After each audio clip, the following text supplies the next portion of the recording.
ప్రభునందు మాకు అత్యంత ప్రియులారా, అందరినీ కూడా కుటుంబ ప్రార్థనకు ప్రేమతో ఆహ్వానిస్తున్నాం.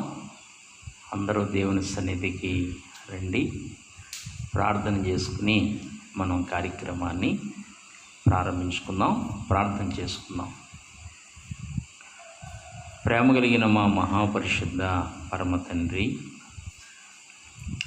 మీ కుమారుడును మా ప్రియ రక్షకుడునైన ప్రభువైన యేసుక్రీస్తు వారి యొక్క ఉన్నతమైన, శ్రేష్టమైన, ఘనమైన నామములో మీరు మాకు అనుగ్రహించిన విలువైన, అమూల్యమైన రక్షణ కొరకు మీకు వందనాలు, స్తోత్రాలు చెల్లించుకుంటున్నాం. మాకు సరిపోయిన ప్రధాన యాజకుడివిగా రక్త మాంసములలో పాలివాడవై లోకానికి దిగివచ్చి రక్త మాంసములలో పాలివాడవై తండ్రి యొక్క కుడిపార్శ్వమున దేవునికి మాకు మధ్యవర్తిగా ప్రధాన యాజకుడివిగా మీరు మాకు దేవుని ఇంటి పైన మాకు సరిపోయిన ప్రధాన యాజకుడివిగా ఉన్నందుకు నిండు మనసుతో మీ కృతజ్ఞతాస్తుతులు చెల్లించుకుంటున్నాం. మాకే బాధ వచ్చినా, ఏ కష్టం వచ్చినా, ఏ శ్రమ సంభవించినా నీకు ప్రార్థన చేయడానికి, మా హృదయాలు నీ పాద సన్నిధిలో కుమ్మరించుకోవడానికి, మాకున్న ప్రతి సమస్యను మీకు విన్నవించడానికి మాకు తగిన ప్రధాన యాజకుడివిగా మీరు ఉన్నందుకు మేము ధైర్యం కలిగి నీకు కృతజ్ఞతలు చెల్లించుకుంటున్నాం. గొప్ప దేవుడవు నీవు. కష్టకాలంలో ఉండి నీకు మొర్రపెట్టినప్పుడు, శ్రమలో నీకు మొర్రపెట్టినప్పుడు, బాధలో నీకు మొర్రపెట్టినప్పుడు, దుఃఖములో నిన్ను వేడుకున్నప్పుడు మాకు నెమ్మదిని, శాంతిని, సమాధానం అనుగ్రహించే దేవుడవు. కష్టకాలంలో ఆదుకునే దేవుడవు, శ్రమలో తోడై ఉండే దేవుడవు. అందును బట్టి నీకు వందనాలు, స్తోత్రాలు చెల్లించుకుంటూ మీరు నాకు ఇచ్చిన ఆత్మీయ బిడ్డలందరి కొరకు ప్రార్థిస్తున్నా. ఆయా సంఘాల్లో ఉన్న బిడ్డలందరి కొరకు, దూరదేశాల్లో ఉన్న బిడ్డల కొరకు, ప్రియుల కొరకు మీ సన్నిధిలో ప్రార్థన చేస్తున్నాం.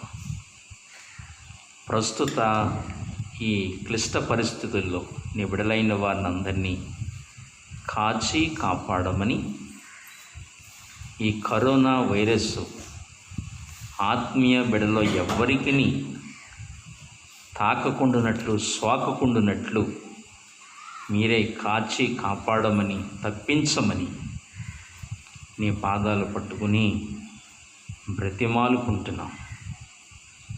మా దాగు చోటు నీవే, మా రక్షణ శృంగము నీవే, మా కోట, మా శైలము నీవే. ఇశ్రాయేలును కాపాడేవాడు కునుకడు, నిద్రపోడు అని సెలవిచ్చిన మహనీయుడు కనుక మా బిడ్డలందరినీ మీరే కాచి కాపాడమని ప్రత్యేకంగా ప్రార్థన చేస్తూ ఈ సమయంలో నిన్ను పాడి స్తుతించటంలో, వాక్య పరిచర్యలో సహాయం చేయమని కోరుకుంటూ యేసు ప్రభు నామములో ప్రార్థించి వేడుకొనుచున్నాము తండ్రి. ఆమేన్, ఆమేన్. అందరికీ వందనాలండి. మన పాటల పుస్తకాల్లోంచి 627, 529 మనం ఈ పాట పాడుకుని ప్రభుని స్తుతిద్దాం.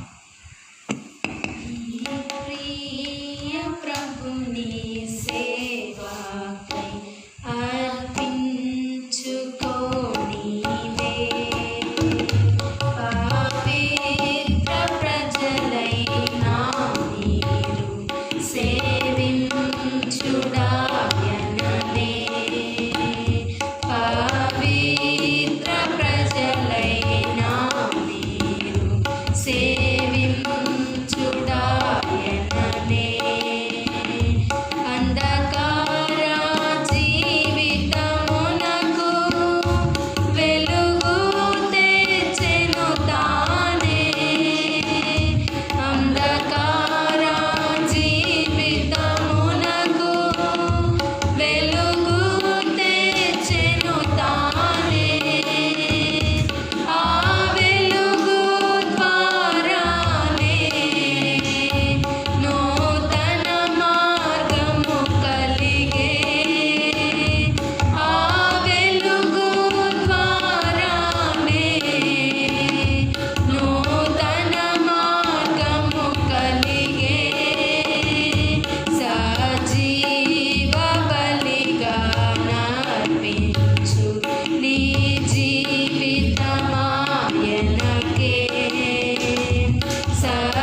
ప్రియులారా, దేవుని వాక్యాన్ని మనం ధ్యానించుకుందాం. పెద్దలు అలాగే యవనస్తులు అందరూ కూడా దేవుని సన్నిధిలో శ్రద్ధగా కూర్చుని దేవుని వాక్యాన్ని వినవలసిందిగా ప్రభువు పేరిట మీకు మనవి చేస్తున్నాను. దేవుని వాక్యము చాలా శక్తి కలిగినది, బలము కలిగినది. దాన్ని ధ్యానించువారు ధన్యులని దేవుని వాక్యం మనకి తెలియచేస్తుంది. కనుక దేవుని వాక్యాన్ని శ్రద్ధగా జ్ఞాపకం చేసుకుందాం. మనం యవనస్తుల గురించి మాట్లాడుకుంటూ యోసేపుని గురించి ధ్యానించుకుంటున్నాం. నిన్నటి దినాన్ని దేవుడు యోసేపునకు తోడై ఉండెను కనుక అతడు వర్ధిల్లుచు ఆ ఐగుప్తీని ఇంట ఉండెను అని మనం ధ్యానించుకున్నాం. దేవుడు తోడై ఉన్నప్పుడు ఆ జీవితం వర్ధిల్లుతుంది అని మనం చూసాం. అలాగనే కొంతమంది దైవజనులకు కూడా దేవుడు తోడై ఉన్నాడు. మోషేకి తోడై ఉన్నాడు, యెహోషువాకి తోడై ఉన్నాడు, దావీదుకు తోడై ఉన్నాడు, సింహాల బోనులో దానియేలుకు తోడై ఉన్నాడు. అలాగనే ఆ యొక్క మేషాకు షడ్రకు అబేద్నెగోలు వారికి అగ్నిగుండంలో దేవుడు తోడై ఉన్నాడు. ఇలాగున దేవుడు తోడై ఉన్న భక్తులందరి జీవితాల్లో స్పష్టమైన ఆశీర్వాదాలు మనం చూడగలుగుతున్నాం, దీవెనలు మనం చూడగలుగుతున్నాం. ఇలాగున ఆ పోతీఫర్ ఇంట ఐగుప్తులో యోసేపు ఉంటూ ఉండగా చక్కగా ఇలాగ వర్ధిల్లుచూ ఉండగా అతని ఇంటికి యోసేపును బట్టి చక్కటి ఆశీర్వాదం వస్తూ ఉండగా సైతాను పనిచేయటం ప్రారంభించాడు. అక్కడ చూడండి, ఆదికాండం 39వ అధ్యాయము 7వ వచనం కాడ నుంచి చదువుదాము. 6వ వచనం చివరి భాగం చూడండి. యోసేపు రూపవంతుడును సుందరుడునై ఉండెను. యోసేపు చాలా అందగాడట, రూపవంతుడు సుందరుడునై ఉండెనని లేఖనం మనకి యోసేపు యొక్క సౌందర్యం గురించి మనకి తెలియచేస్తుంది. ఆ రూపవంతుడు సుందరుడు యోసేపు యవన ప్రాయములో ఉన్నాడు. అలా ఉంటూ ఉండగా పోతీఫరు భార్య యోసేపు మీద మనసు పడింది, అతని మీద కన్ను వేసింది. ఆ శోధన ఎట్లా జయించాడో మనం దేవుని వాక్యంలో చూడొచ్చు. ఏమండి, 7వ వచనము, అటు తర్వాత అతని యజమానిని భార్య యోసేపు మీద కన్ను వేసి తనతో శయనించుమని చెప్పెను. అయితే అతడు ఒప్పక, నా యజమానుడు తనకు కలిగినదంతయు నా చేతికి అప్పగించెను కదా,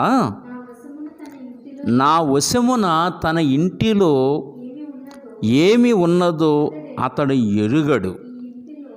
ఈ ఇంటిలో నాకంటే పైవాడు ఎవడనూ లేడు. నీవు అతని భార్యవైనందున నిన్ను తప్ప మరి దేనిని నాకు అప్పగింపక ఉండలేదు. కాబట్టి నేనెట్లు ఇంత ఘోరమైన దుష్కార్యము చేసి దేవునికి విరోధముగా పాపము కట్టుకొందునని చూసారా, తన యజమాని భార్యతో అని అక్కడ ఒక మాట చూసారా, దేవునికి విరోధముగా. అది అంటే యోసేపు దేవునికి విరోధముగా ఏ పని చేయడన్నమాట అండి. అంటే దేవుడంటే అంత ప్రేమ, దేవుడంటే అంత విశ్వాసము, దేవుడంటే అంత ఆసక్తి, దేవుణ్ణి ఏమాత్రం కూడా దూరం చేసుకోలేడు. అంటే దేవునితో అంత మమేకమైన వ్యక్తి యోసేపు. అతను వేసే ప్రతి అడుగు కూడా నా దేవునికి ఎక్కడ బాధ కలిగించకూడదు, నేను నా దేవునితో ఎప్పుడూ సహవాసము కలిగి ఉండాలి అని యోసేపు అంత పరిశుద్ధతను కాపాడుకుంటూ నడిచే వ్యక్తి యోసేపు. సరే, దేవునికి విరోధముగా అంటే నేను ఈ పాపం చేస్తే దేవునికి విరోధమైపోతాను, ఈ తప్పు చేస్తే నేను దేవునికి దూరం అయిపోతాను, విరోధం అయిపోతాను. చూడండి,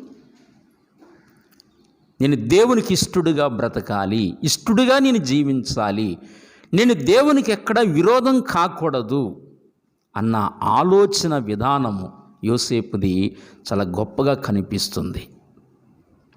పాపం చేయడానికి చాలా గొప్ప అవకాశం, అది గొప్ప అవకాశము ఏమండి. కానీ దేవునికి భయపడే వ్యక్తిగా యోసేపును మనం చూస్తున్నాం. చాలామంది యవనస్తుల హృదయాల్లో ఇటువంటి పాపపు ఆలోచనలు నడుస్తూ ఉంటాయి. అవకాశం రాక వాళ్ళు పాపం చేయట్లేదు, అవకాశం వస్తే పాపం చేస్తారు. అవకాశం వచ్చినా కూడా పాపం చేయట్లా. చూడండి ఎంతటి పరిశుద్ధతో చూడండి, దేవునికి ఎంత ఇష్టడుగా బ్రతుకుతున్నాడో చూడండి, ఎంత నమ్మకస్తుడో చూడండి. ఏమండి ఆ వచనం చూసారా? 9వ వచనం, నీవు అతని భార్యవైనందున నిన్ను తప్ప మరి దేనిని నాకు అప్పగింపక ఉండలేదు, కాబట్టి నేనెట్లు ఇంత ఘోరమైన దుష్కార్యము చేసి, సరే, నేనెట్లు ఇంత ఘోరమైన దుష్కార్యము చేసి దేవునికి విరోధముగా పాపము కట్టుకొందునని తన యజమాని భార్యతో అనేను. చూసారా ఎటువంటి పరిశుద్ధతో, ఎటువంటి నీతో, ఎటువంటి యథార్థతో యోసేపులో కనబడుతుందో చూడండి. ఎంత భక్తి జీవితమో చూడండి, దేవుణ్ణి ఎంతగా ప్రేమిస్తున్నాడో చూడండి, దేవుడు నన్ను గమనిస్తున్నాడు, దేవుడు నన్ను చూస్తున్నాడు అన్న ఆలోచనలో యోసేపు ఉన్నాడు. యవనస్తులారా, వింటున్నారు ఈ సందేశాన్ని మీరు? పాపమునకు ఇట్లా దూరంగా పారిపోవాలి, పరిశుద్ధతను కాపాడుకోవాలి. మాటల్లో పరిశుద్ధత, ఆలోచనలో పరిశుద్ధత, చూపుల్లో పరిశుద్ధత, నడవడికలో పరిశుద్ధత. మనం ఎప్పుడు కూడా ఇది సాధన చేస్తూ ఉండాలి. పరిశుద్ధతను కాపాడుకోవాలి, బలహీన పడకూడదు. చాలామంది యవనస్తులు చాలా బలహీనులుగా ఉంటారు. కళ్ళ ద్వారా చూస్తూ వాళ్ళ ఆలోచనలు చెడిపోతూ ఉంటాయి. చాలా బలహీనులుగా యవనస్తులు ఉంటూ ఉంటారు. అలా ఉండకూడదు. యవనస్తులే కాదు, పెద్దోళ్ళు కూడా చాలా బలహీనులుగా కంటి ద్వారా అనేక దోషాలు చేస్తూ ఉంటారు, ఆలోచనలు అనేక దోషాలు చేస్తూ ఉంటారు. కాపాడుకుంటూ రావాలి పరిశుద్ధతని. ఏమండి చూడండి యోసేపు జీవితాన్ని గమనించండి ప్రియారా. అలా అన్నాడు.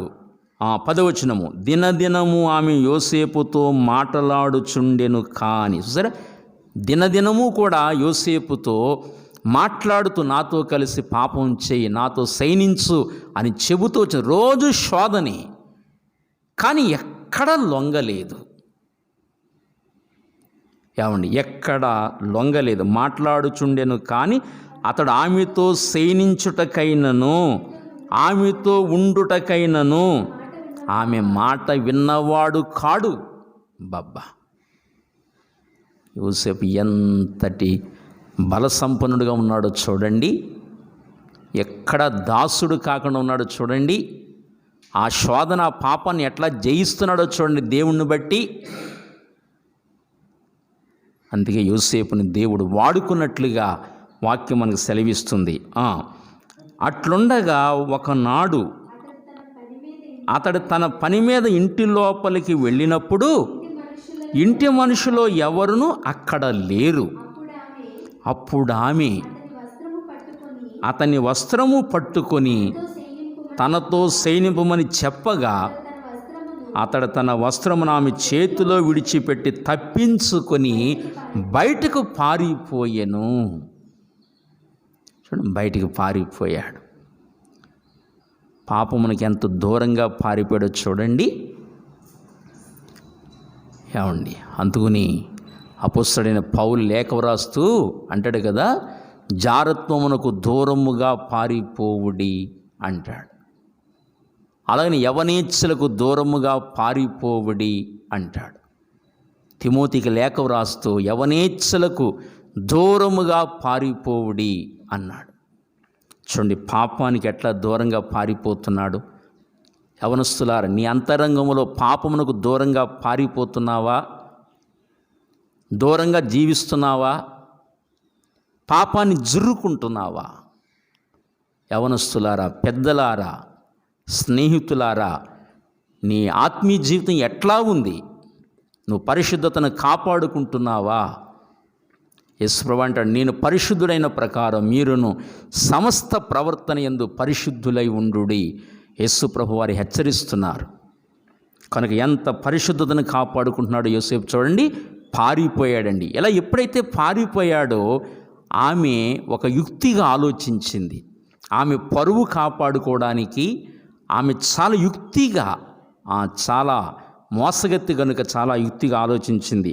అతడు తన 13వ వచనము, అతడు తన వస్త్రమును ఆమె చేతిలో విడిచిపెట్టి తప్పించుకుని పోవటం ఆమె చూచినప్పుడు తన ఇంటి మనుషులను పిలిచి, చూడుడి, అతడు మనల్ని ఎగతాళి చేయుటకు ఒక హెబ్రీని మన యొద్దకు తెచ్చి ఉన్నాడు. నాతో సైనింపవలని వీడు నా యొద్దకు రాగా నేను పెద్ద కేక వేసి తిని, నేను బిగ్గరగా కేక వేయటవాడు విని నా దగ్గర తన వస్త్రమును విడిచిపెట్టి తప్పించుకొని బయటికి పారిపోయినని వారితో చెప్పి, అతని యజమానుడు వచ్చు వరకు అతని వస్త్రం తన దగ్గర ఉంచుకొనెను. చూసారా ఎలా ప్లేటు మార్చిందో చూడండి. అలా యజమానుడు వచ్చాడు. యజమానుడు వచ్చిన యజమానితో చెప్పింది, ఇదిగో ఆ ఎబ్రీ దాసుని తీసుకొచ్చావు, అతడు ఇలా చేశాడు, నన్ను ఎగతాళి చేయడానికి నా దగ్గరకు వచ్చాడు, ఇదిగో అతని వస్త్రం పట్టుకున్నాను, పారిపోయాడు అని ఇలా మార్చి చెప్పింది. వెంటనే అతనికి, పోతీఫరుకి చాలా కోపం వచ్చింది. ఇంతకాలం ఎంతో నమ్మకంగా పనిచేశాడు, ఒకసారి ఆలోచించవలసింది ఆలోచించలేదు. వెంటనే అతనికి కోపం వచ్చేసింది. అంతే, కోపం వచ్చి యోసేపుని తీసుకెళ్ళి చెరసాల్లో వేశారు. ఏమండి, ఎప్పుడైతే యోసేపుని చెరసాల్లో వేశారో వెంటనే దేవుడు ఆ యోసేపుతో చెరసాల్లోకి వెళ్ళిపోయాడు. పోతీఫరు ఇంట్లో ఇప్పుడు దేవుడు లేడు. ఏమండి, యోసేపు వెంట దేవుడు వెళ్ళిపోయాడు. చూడండి ఆ వచనం మనం గమనించినప్పుడు 20వ వచనము, అతన్ని పట్టుకొని రాజు ఖైదీలు బంధింపబడి చెరసాలలో వేయించెను. అతడక్కడ చెరసాలలో ఉండెను. అయితే యెహోవా యోసేపునకు తోడయుండి, దేవుడు మాత్రం విడిచిపెట్టలేదు. సరే, పోతీఫరు విడిచిపెట్టేశాడు. ఇన్ని సంవత్సరాలు ఎంతో నమ్మకంగా సేవ చేశాడు, చాలా నమ్మకస్తుడుగా ఉన్నాడు, ఎటువంటి అపకారం తలబెట్టలేదు. ఇంత నీతిగా, ఇంత న్యాయంగా, ఇంత యథార్థంగా, నమ్మకంగా సేవ చేసిన అతడు విడిచిపెట్టేశాడు, కానీ దేవుడు విడిచిపెట్టలేదు. అందుకని మనుషులను నమ్ముకున్నట కంటే యెహోవాను ఆశ్రయించట మేలు అంటాడు భక్త దావీదు. సరే, పోతీఫరు విడిచిపెట్టేశాడు, కానీ దేవుడు మాత్రం యోసేపుని విడిచిపెట్టలేదు. ఏమండి, చూడండి, అతని యందు కనికరపడి, అయితే యెహోవా 21వ వచనం, అయితే యెహోవా యోసేపునకు తోడై ఉండి అతని యందు కనికరపడి అతని మీద చెరసాలకు అధిపతికి కటాక్షము కలుగునట్లు చేసెను. చెరసాల అధిపతి ఆ చెరసాలలోనున్న ఖైదీలందరినీ యోసేపు చేతికి అప్పగించెను. ఎవరైనా ఖైదీ చేతికి అప్పగిస్తారు. ఇతను కూడా ఖైదీగా వచ్చాడు యోసేపు. అంతకుముందు అక్కడ చెరసాల్లో ఖైదీలు ఉన్నారు. మరి ఎవరైనా ఖైదీకి అప్పగిస్తారా? అతను ఎటువంటి వాడో, ఎలాంటి వాడో అనుకుని ఒక జైలు అధికారి ఆ ఖైదీల యొక్క బాధ్యతను అతనికి అప్పగిస్తారా? ఖైదీకి అప్పగిస్తారా?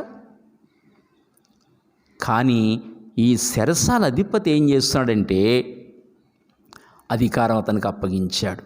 అంటే చెరసాలలో కూడా ఆ జైలు అధికారికి ఎంతో నమ్మకంగా జీవించడానికి ఆ యోసేపు అక్కడ తన సాక్ష్యాన్ని కాపాడుకున్నాడు. అతని నడవడిక, అతని ప్రవర్తన, అతని మాట తీరు, దేవుని ఆయనకు చూపిస్తున్న భయభక్తులు, ఇవన్నీ కూడా ఆ చెరసాల అధిపతి చూశాడు. ఇతడు చాలా నమ్మకస్తుడు అనుకున్నాడు, బాధ్యతలు అప్పగించాడు. అసలు అక్కడ ఏం చేస్తుంది అంతా కూడా యోసేపుతే. మళ్ళీ అక్కడ వారక్కడ ఏమి చేతురు అదంతయు అతడే చేయించువాడు. సరే, అతడే చేయించువాడు. యెహోవా అతనికి తోడై ఉండెను కనుక చెరసాలధిపతి అతని చేతికి అప్పగింపబడిన దేనిని గూర్చి విచారణ చేయక ఉండెను. అతడు చేయనిది యావత్తు యెహోవా సఫలమగునట్లు చేసెను. ఎక్కడ పడితే అక్కడ నమ్మకస్తుడు అన్నమాట యోసేపు. చెరసాలధిపతి కూడా అధికారం అంతా యోసేపు చేతికి అప్పగించేశాడు. ఇంత నమ్మకంగా, ఇంత యథార్థంగా దేవునికి భయపడి బ్రతుకుతున్నాడు కనుకని యోసేపు పట్ల దేవుడు ఆలోచన కలిగి ఉన్నాడు. ఏమండి, ఇలా చెరసాల్లో ఉన్నాడు యోసేపు. కొంతకాలానికి ఏం జరిగిందంటే, ఫరో రాజు యొక్క ఆ ఇద్దరు ఉద్యోగస్తులు ఉన్నారు. వాళ్ళు ఎవరంటే పానదాయకుడు, భక్ష్యకారుడు. వీళ్ళిద్దరూ కూడా ఫరో రాజు మీద కుట్ర చేశారు. ఈ వార్త ఫరో రాజుకి వినపడింది. ఆ విషయాన్ని పరిశీలన చేస్తే అది నిజమని తెలిసింది. అప్పుడు తీసుకొచ్చి వాళ్ళిద్దరిని చెరసాల్లో వేశారు. పానదాయకుడిని, భక్ష్యకారుడిని చెరసాల్లో వేశారు. చెరసాల్లో వేసిన తర్వాత అది యోసేపు ఉండే చెరసాలు, అందులో వేశారు వీళ్ళిద్దరిని. వీళ్ళిద్దరు రాజు యొక్క ఉద్యోగస్తులు. వీళ్ళు పానదాయకుడు, భక్ష్యకారుడు. పానదాయకుడు అంటే రాజుకి ద్రాక్షారస పాత్రను అందించువాడు. భక్ష్యకారుడు అంటే రాజు కొరకు వంట వండువాడు.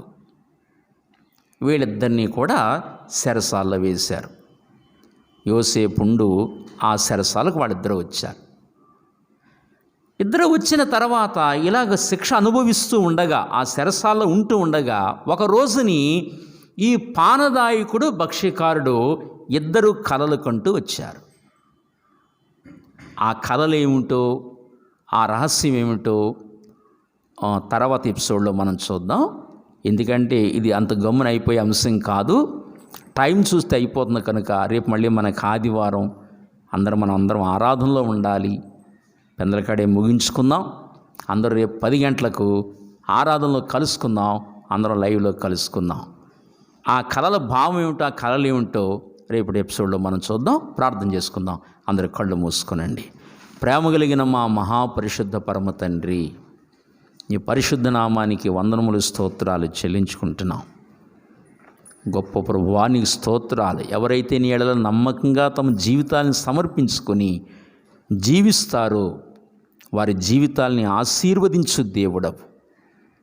ఇదిగో మా ముందు యోసేపుని మీరు ఉంచుతున్నారు తండ్రి. యోసేపు తన జీవితంలో ఎటువంటి పాపమునకు చోటివ్వకుండా పరిశుద్ధముగా జీవిస్తూ నీకు భయపడి, విశ్వాసము కలిగి, నీ పట్ల ప్రేమ కలిగి, పరిశుద్ధతను కాపాడుకుంటూ నీకు విరోధముగా ఎక్కడ పాపము చేయకుండా పరిశుద్ధతను కాపాడుకుంటూ వచ్చిన యోసేపుని ఎలా హెచ్చించారో, ఎలా ఆశీర్వదించారో మా యవన బిడ్డలు ఈ పాఠాలు నేర్చుకొని తమ జీవితాల్లో వర్ధిల్లు కృప దయచేయండి. పెద్దలు కూడా అలాంటి పరిశుద్ధతను కాపాడుకుంటలో నీ కృపను దయచేయమని కోరుకుంటూ, మాకు ఇచ్చిన ఆత్మీయ బిడ్డలందరినీ దీవించండి.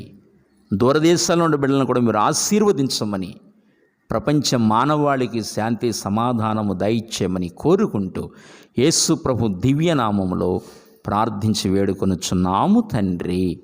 ఆమేన్.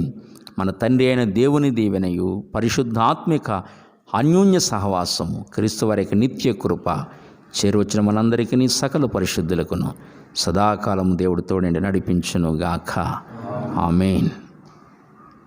అందరికీ వందనాలండి. God bless you. ప్రభునందు ప్రియులారా, రేపు ఆదివారం కనుక అందరం లైవ్లో 10 గంటలకు కలుసుకుందాం. ఎవరు మానకండి, అందరూ టైం టు టైము. ఎందుకంటే మళ్ళా అందరూ ఒకేసారి విరవాలని దేనివాక్యం సెలవిస్తుంది కనుక అందరూ ఒకేసారి, ఏదో పని ఉంది, కార్యక్రమం లైవ్లో ఉంటుంది కదా, తర్వాత మనం విని జాగ్రత్తగా ఇవి తీసుకుందాం, ఇలా అనుకోకండి. అది మంచి విధానం కాదు. ఒక యూనిటీ, ఒక కట్టడ, ఒక దేవోక్తి మనకు ఉంది కనుక 10 గంటలకు లైవ్ ఇస్తున్నా. అందరూ 10 గంటలకు సిద్ధపడి రండి, కూర్చోండి, చక్కగా వాక్యం వినండి, వాళ్ళలో పాలుపంపులు పొందండి. 10 గంటలకు లైవ్లో కలుసుకుందాం. ఎవరు మానకండి, అందరూ లైవ్లో ఉండండి. అలాగే యవనస్తులు మన రేపు ప్రభు శరీరాన్ని, ప్రభు రక్తాన్ని తీసుకెళ్ళడానికి కొత్తింటికి రండి. పాతింటిగాడు కాదు, అందరూ కొత్తింటికి వస్తే ఇక్కడి నుంచి మీరు ప్రభు శరీరాన్ని, రక్తాన్ని తీసుకుని వెళ్ళిద్దరు. కానీ ఈ మార్పు గమనించవలసిందిగా మనం చేస్తున్నాం. ఎందుకంటే కొత్తింటికాడి నుంచే లైవ్ ఇస్తున్నాం కనుక ఈ విషయాన్ని అందరూ గమనించవలసిందిగా మనం చేస్తున్నాం. అందరికీ వందనాలండి. God bless you.